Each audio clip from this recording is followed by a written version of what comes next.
I feel like the pitch for this must have just been, what if we made Highlander, but they also used guns? The Old Guard. I have actually kind of wanted to watch this for a little bit, but I held off on it until I was able to watch it with my partner Liz, who is not here to join me for this review, but we did effectively watch it together.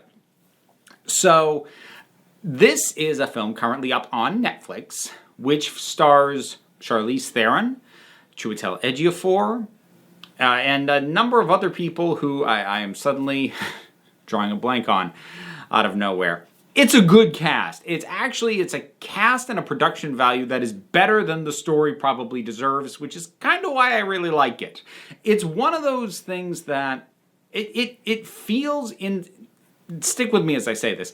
It feels kind of 90s, early 2000s, not so much in its overall vibe or presentation, but just in the sense of this is a slightly schlocky idea that is being given more of a budget and bigger star power than is probably warranted. But for those reasons, it is more enjoyable than just what it is on the page.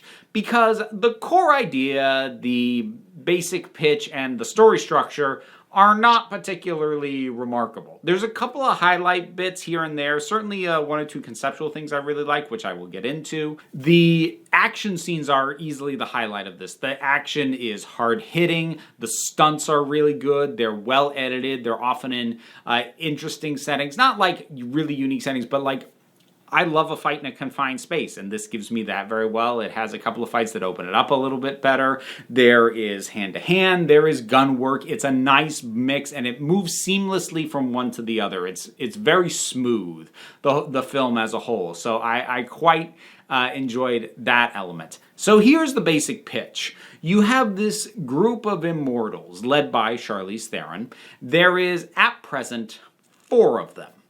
And they don't know why they are immortal, and they don't know if there is some greater purpose. They don't know how this happened to them. They just know that they don't die. Sort of. Rather, they die and then heal and come back. But it hurts. They suffer pain just as much as anyone else would, both in the initial thing and then when things are healing up. So they're basically kind of all Wolverine in a way. But here's the additional wrinkle that I actually really like. This was a small touch, but I love it. Which is that there is no definitive way to kill them. So I made the comparison to Highlander. Highlander gives you the one way to kill these immortals, which is to behead them. So far as we can tell, there is no definitive way to kill these immortals, except that eventually their immortality just stops working. That at some point, they'll suffer wounds that have then healed and they've recovered from innumerable times before, but this time they just won't recover, and they'll die. And there's absolutely no rhyme or reason for when that happens. It's not like after a certain number of coming back from the dead. It's not like after a certain number of years alive. There's no rhyme or reason. At some point, eventually, you just don't come back again. And that's really cool. I love the uncertainty of that. It gives a nice edge to any time any of these characters die because, they get killed repeatedly, that maybe some of them aren't gonna get up. And I really like that it's just average combat.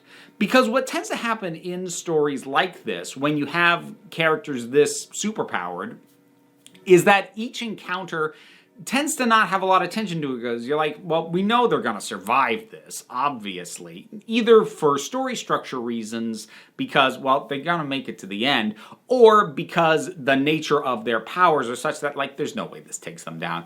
This, both by the fact that this is a team of them, so you can feasibly lose some of them and not have the story end, in addition to the fact that their superpower might basically just vanish and stop working, gives a nice tension to the action scenes that otherwise wouldn't be there.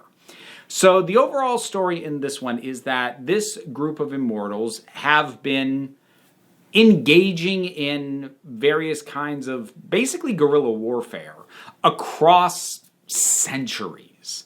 You know, getting in and trying to make things better, but like the world has gotten to a point where like everything's worse and it's getting harder and harder for us to hide. And going along with that, they get discovered by, let's pick a current acceptable villainous force, a big pharmaceutical company, and who wants to capture them and figure out why they don't die and then basically make all the money off of whatever medical advances they can get off of that. And in addition to that, a new immortal has just emerged. A Marine named Nile, who she was just killed in action and then woke up. And so we, in addition to everything else, we've got the newly emerged immortal who doesn't know what's going on. And so we have our slightly fish out of water character who things get to be explained to and all of that. Like I said, overall structure of the film is pretty by the book. Not a lot of surprises. And the few twists that it has, you could probably call coming. I actually watched this with not only Liz but two other people. What happened was we were all at our separate places, but we all got on a messenger app and all played the movie at the same time, and we all texted each other while it was going on. And between the four of us, we called pretty much every twist that the thing had going for it. Including calling some twists that they didn't even actually do. So one could argue that this thing didn't take advantage of all the possible things that it might have been able to do. But pretty much nothing in it was surprising. But it was well executed. It does have that interesting wrinkle that I mentioned. And I want to bring up one thing that is technically a spoiler, but this is not a major impact on the film. I'm basically going to tell you something that doesn't happen, that I had expected to happen and didn't, and it made me so very happy. But if you consider that too much of a spoiler, I think this is a fun film, enjoyable. Don't expect too much from the writing end of it, but it's a good enough concept that it makes for a fun movie, and I kind of hope they get to make a sequel. They teased one in a way that I knew they would. The way that they tease it, I completely called. So again, there's that going on. But anyways, so there you go. Now for the minor spoiler thing. Two of the immortals they're both men and they are a couple. So there is a gay couple and neither of them dies. I mean, they die, but neither of them dies permanently. They come back every time. I was dead certain one of them's gonna die. Honestly, if it had even been a straight couple, my call would have been one of them's gonna die. But a gay couple? Oh my God, there's no way they both lived through this. Not only did they both live through this, there is this amazing scene where they've been captured and there's these... I don't know where they come from. I think they work for the pharmaceutical company. I kind of lost track because the CIA gets involved and there's probably paramilitary contractors in there. Anyways, these soldiery kind of guys, they've got these two guys captured and one of the soldiers is is this your boyfriend? And one of the guys goes, no, he's not my boyfriend. That word does not even begin to say what this man means to me. And he goes on this little monologue about how much his partner matters to him, how much he means to him, and how insubstantial the word boyfriend is to describe what they have. And then they start making out, and all of the soldiers in this sort of, in the back of this van truck thing, they're all just...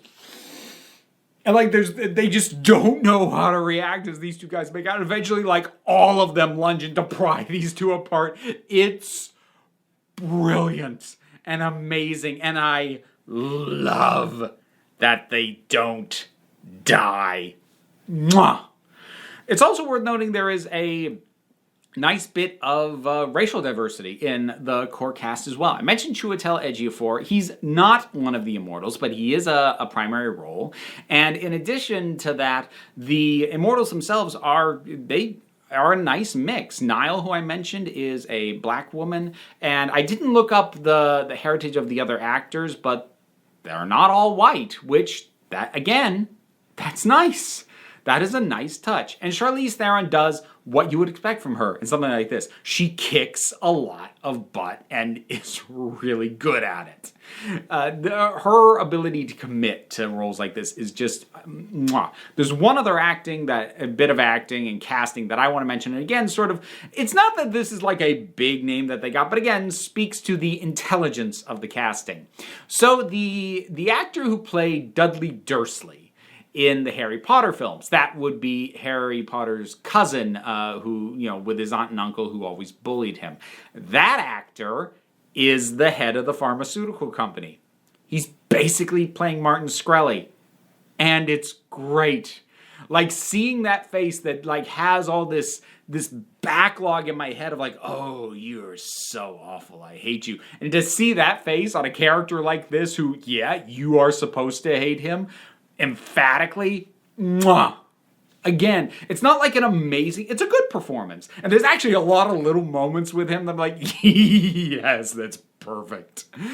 There's this moment where, I don't consider this a spoiler really, but anyways, Charlize Theron, in addition to guns, she has a battle axe. And there's one point he's holding it, and he looks like a kid fiddling around with adult-sized cosplay. He looks so awkward with it, and it's perfect. It's beautiful. Again, not like an amazing performance, but a perfect bit of casting. That's what this is. This is a not exceptionally original concept. It is definitely not an original story structure, but it's just well executed. It's well filmed, it's smartly cast, it's well paced. I would like to see another, and I enjoyed this one.